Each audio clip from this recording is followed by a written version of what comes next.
Top April 3rd Fool's Day Nightmare Stories. Warning, this is not just a story. It's a curse. If you listen, you might never be alone again. The nightmare doesn't end, it's only just begun. Story 1, The Prank That Never Stopped. It was supposed to be just another April Fool's Day. Sarah and her friends had planned a harmless prank, just a little jump scare to start the day off with laughs. They had rigged a box with a fake spider inside, set it on the kitchen table, and waited for Sarah's unsuspecting mother to find it. It was funny at first, the scream, the laughter, the relief when it was all over. But that night something was wrong. Sarah woke up to the sound of whispering. At first she thought it was the wind, but the voices were clearer, closer.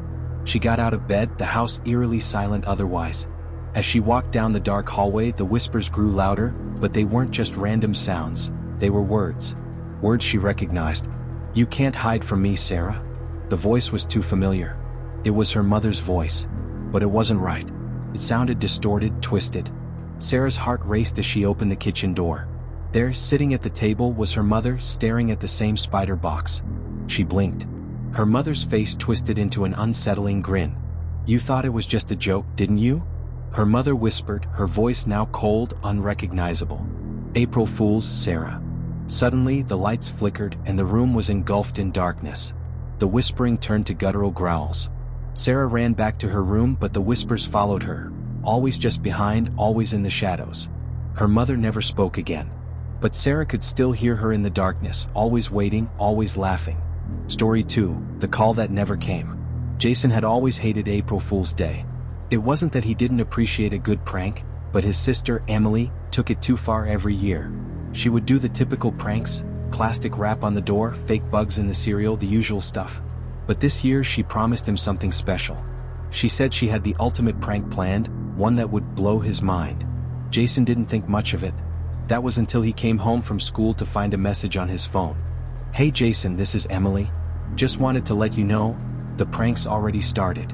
It was strange, he hadn't heard her all day, no texts, no calls.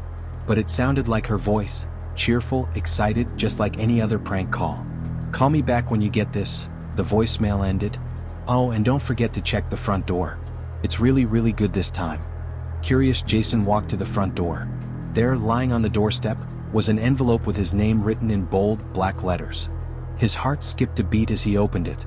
Inside was a simple note: "The prank is you." Jason's blood ran cold. There was something off about the handwriting. He immediately tried calling Emily, but the line was dead. Then, as he looked back down at the envelope, the lights flickered. The sound of footsteps echoed from inside the house. "Emily? Is that you?" Jason called out, but no answer came. The footsteps grew louder, closer. Jason's phone buzzed. It was a text from Emily: "April Fools, Jace. The joke's on you." He dropped the phone and ran inside, but there was no one there. Just silence. The footsteps, the calls, everything, it was gone. Jason never heard from Emily again. The only thing he found in the house was her phone, laying on the ground by the door. It had a new message. "I'm sorry, Jace. I didn't mean for it to go this far. Please don't let it get you too." Emily was never seen again. And Jason could never shake the feeling that whatever had taken her, it was still waiting, still watching. Story 3, The Gift That Took Everything. Lena was excited for April Fool's Day. She had a plan, a prank so good that it would leave her friends in shock. She'd spent weeks preparing it, ensuring everything was perfect. But as the day went on, it felt different. There was an odd feeling in the air, an oppressive weight, like something wasn't right. As the clock struck noon, Lena's phone buzzed with a new message. It was from an unknown number. "Happy April Fool's Day, Lena." The message was strange, but Lena didn't think much of it. Her friends had been sending her pranks all day. She returned to her preparations, but something kept nagging at her. Just after dinner, Lena received a package at her door. It was a small, unmarked box. Inside, she found a beautiful antique mirror. There was something strange about it. The reflection seemed off, warped.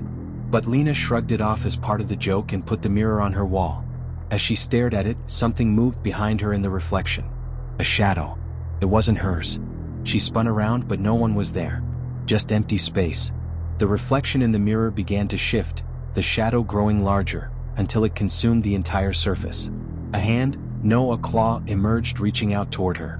Lena screamed and tried to move away, but the reflection stayed, pulling her toward it. No matter how hard she tried to look away, the mirror dragged her in, its icy touch freezing her to the spot.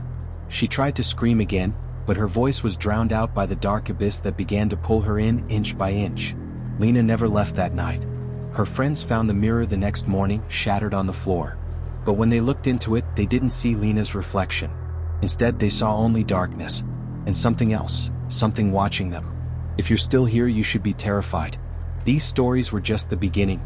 Once you've heard them, you can never unhear them. Something else is out there now, watching, waiting. It knows you've listened and it's coming for you. Subscribe now if you dare. Because the nightmare is far from over.